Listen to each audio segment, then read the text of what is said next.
Coming up next on Rugby Wrap-Up, USA Rugby CEO Ross Young. Rugby Wrap-Up brought to you in part by Irish Rugby Tours, the Rugby Tours people, the Pig and Whistle on West 36th Street, and Lean and Limber. Hey, everybody, and welcome back to Rugby Wrap-Up. Matt McCarthy in Midtown Manhattan talking rugby. And when you're talking rugby in America, there's no bigger name than the CEO of USA Rugby, Mr. Ross Young. Ross, welcome. Thanks very much, Matt. Ross, a bit of a rough week, a rough spell for USA Rugby. It's not a fun time with some stuff that's going on, and I don't have fun questions for you. Oh, listen, I understand that, and I agree. We're in a tough spot. We can certainly go through some of the causes of that today. I'm certainly focused on trying to resolve what we can. Certainly don't want to be here under these circumstances, but I think it's as I've tried to say to everyone, and the various discussions we've had with various different groups. I think that we've been open and transparent about everything we've done this year. So I want to ensure that we continue that as much as we can, even though there are obviously still some sensitive issues that we may have to skirt around a little bit in this discussion, but we can obviously address once I get to get solutions in place and can be able to speak openly about them. I got to say from the get-go, it's a positive that you're actually coming on camera to talk about things, and even things that you can't talk about, because that hasn't happened in the past in different administrations. So kudos. All right, so let's get to the nitty-gritty. And keep in mind, ladies and gentlemen, that yours truly was a 5-year English major from the University of Buffalo. So I don't have the legal mind that some of the folks out there might have to ask certain questions, so I may tick you off with my questioning. But from what I gather, Ross, we have basically another enormous fiscal disaster within 2+ years. And after a huge high performance, or HB, overspend previously, where everyone should be on alert, we've got another one in the tune of about $825K. Yeah, we don't know exactly what the total is because we're dealing with unaudited accounts. Around figure from around $750,000 for sure. I think just putting the framework around what you said, Matt, we've talked about it various different times in open and public forums. I think I don't really want to get discuss about what happened before this existing regime, and obviously the current fully seated board. Myself, Eric Leeson.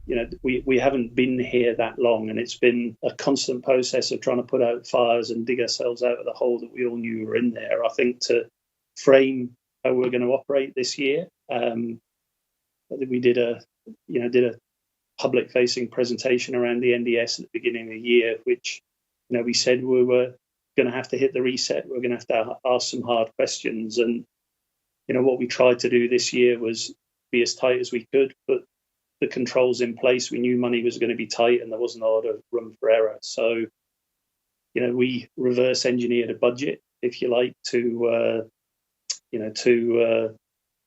get us through with some basic operating principles for this year, to let us get a real handle on where we would go to. We undertook the strategic planning process, and then having a clear picture of where we got to at the end of this year is would then allow us to really work through some of those key initiatives that we've talked about, and monthly calls with Congress groups. There's various different communication criteria we've put in place. I think we've been clear of what we tried to do. As soon as this came to light, we've been open about trying to address it.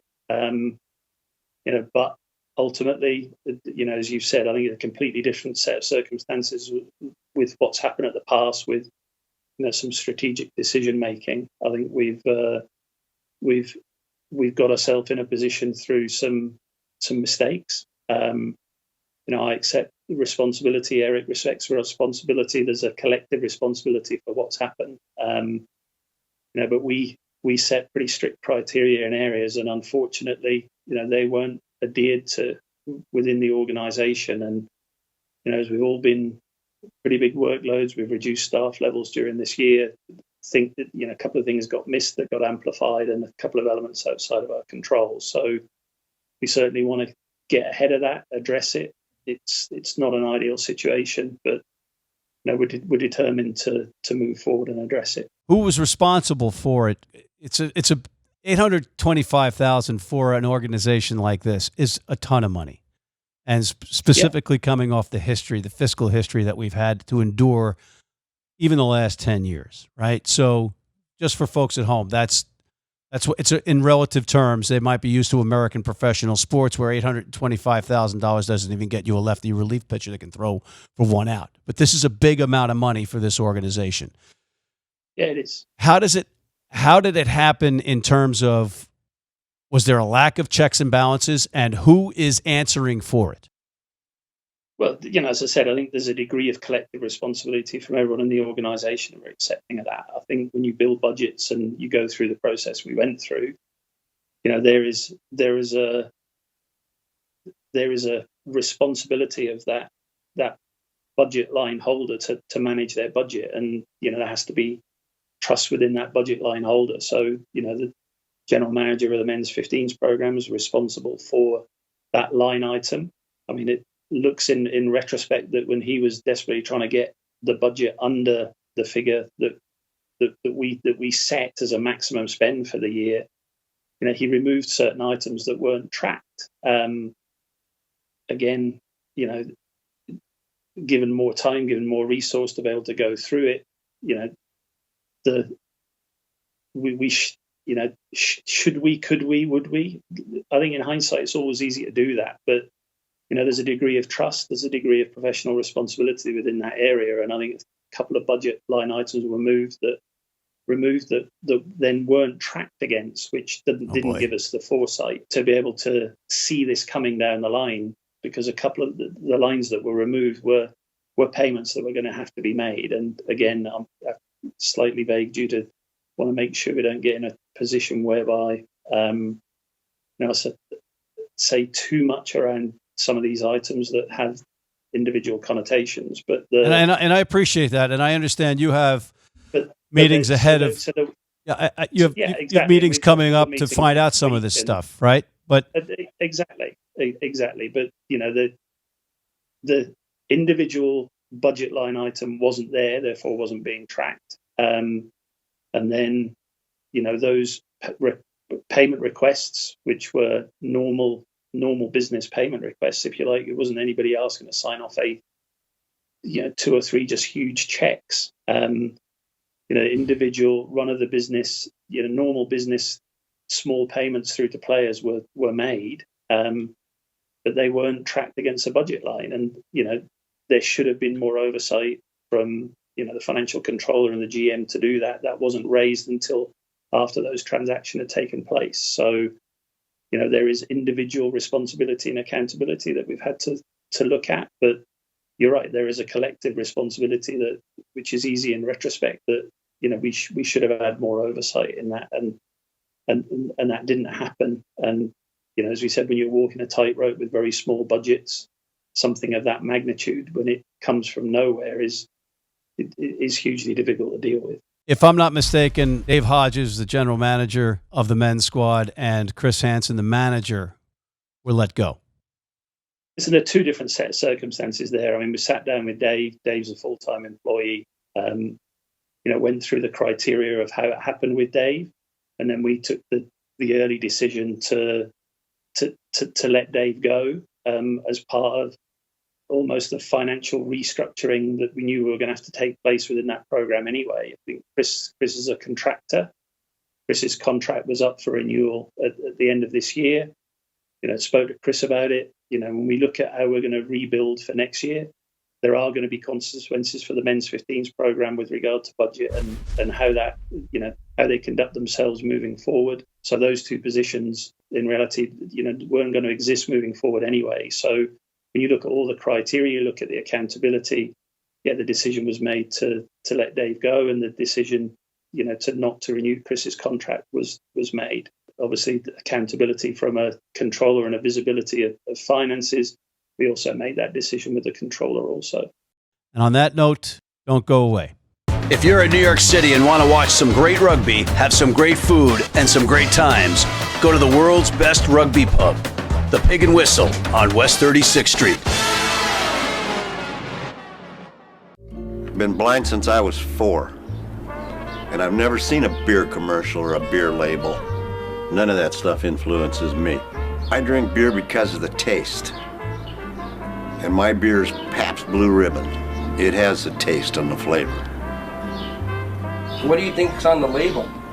I think there's a naked woman riding on a unicorn, jumping over fire.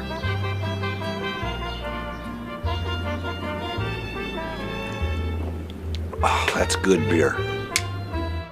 Welcome back to Rugby Wrap Up. Mr. Ross Young, CEO of USA Rugby. Another tough question for you. Was membership dues, a.k.a. SIP, used to pay for some of these overages? I mean, I'd to be brief here.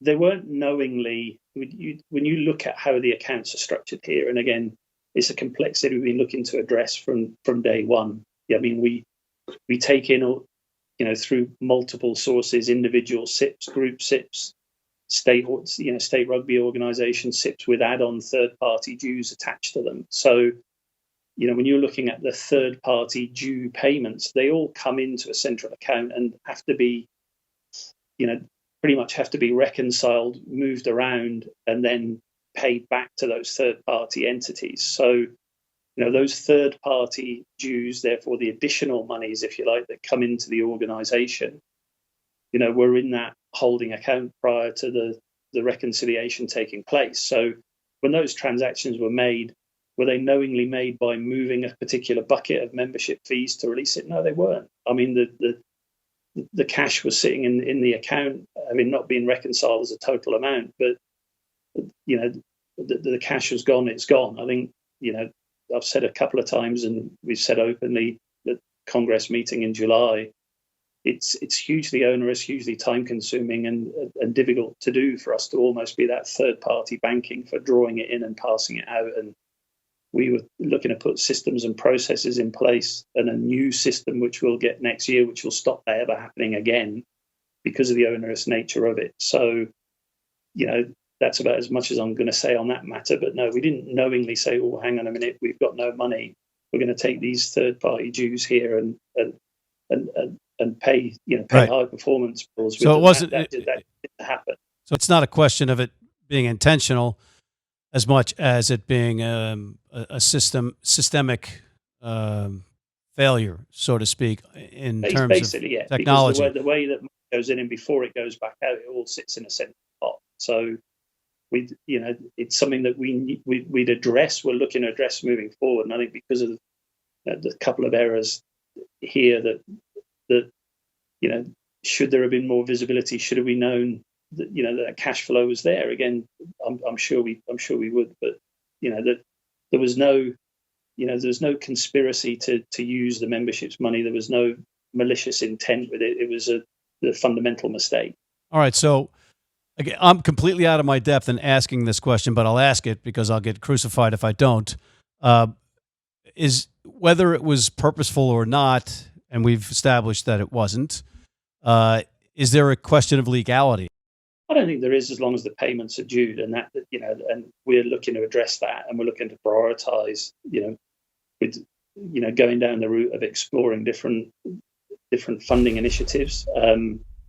I've said again, we've said openly on various different forums that after what happened pre-2018, and obviously before, part of the resolution last time round was a line of credit from World Rugby, which we've actively tried to pay back this year. So there's still an open line of credit there. Is that the first and most straightforward way to try and deal with that is to draw that back down, and we're going through that option with them, hoping to finalise that shortly. And as soon as we get the funds in, the first priority is to pay those back. So should they have been paid before now? Yes, they should. But it's certainly a priority to get those payments out and get those back in the hands of the third parties, because it's their money ultimately. Is there a timetable for the respective unions and setups that already have scheduled events and are relying on that money to get paid? And if so, is there a plan set in place to get that money?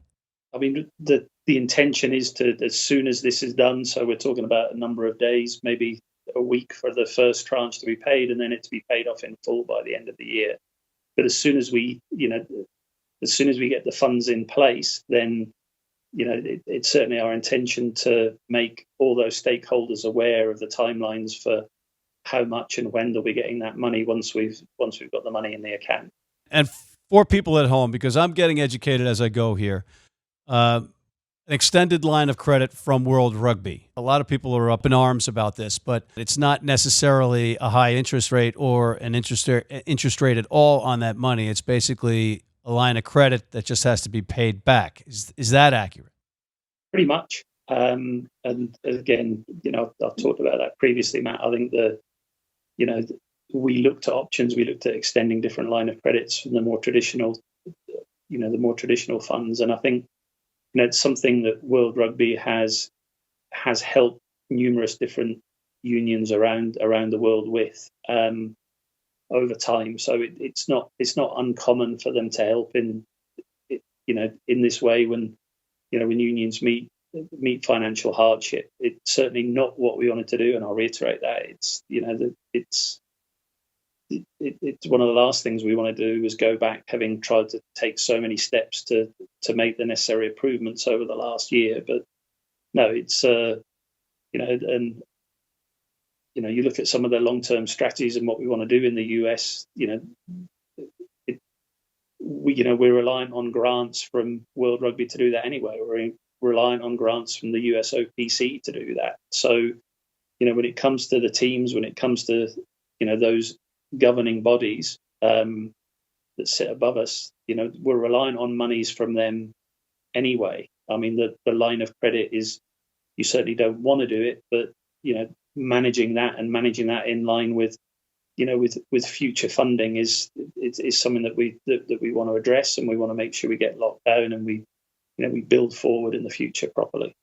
Given how this fiscal crisis has happened again with USA Rugby, why should a USA Rugby member or an American rugby fan trust USA Rugby with money again? And what do you say to those out there that say that you should just tear it all up, declare bankruptcy for the for-profit arm, and just start the NGB over again on paper tomorrow? Like always, it's much easier to add the second pass far. I think if you look at the corporate structure, you look at how we folded the for-profit arm back in underneath USA Rugby, which had a huge clean-up operation attached to it. I think the complexities of blowing things up and restarting again, is hugely complex. I mean, it's right. If everybody gets fired tomorrow, how do you replace them? Yeah, and then how do you build that? How do you then get re-sanctioned by the entity? What do the national teams do on the back of that? I think let's leave addressing that question in a little bit more detail for another time. I think it is massively complicated, and we certainly won't get it today. It's not as easy, because technically, if there's not a national governing body within the territory, then ultimately the game of rugby as it's overseen by World Rugby almost doesn't exist. So the USOPC and the Sevens teams, again, another complex equation. I think they're national governing bodies as member-owned entities exist for those reasons. So it's let's address about those strategic options, if you like, when we get back over. You just really want to do that. All right. From moving forward. How about the trust issue? The trust issue has been there from day one, and I think we need, as we said, we've been open and transparent. As part of the existing core team, we just need to take the right steps to do what we want to do, communicate how we do it, and get the buy-in. If you if you look at what we've tried to achieve with the strategic planning process, that's out there, initiatives, what we're trying to do with national teams, improving the tools, if you like, for those third-party stakeholders of the organisation to do that, turn some of the issues upside down. It was always going to be a long and lengthy process to rebuild that trust, because the distrust has been ingrained for a long time. And I've been here 6 years. I'm certainly committed to keep going. As long as the board has confidence in me, I've got confidence in the people around me. I've got confidence in the potential of what can happen in the US. This is a huge speed bump that we didn't want to happen, but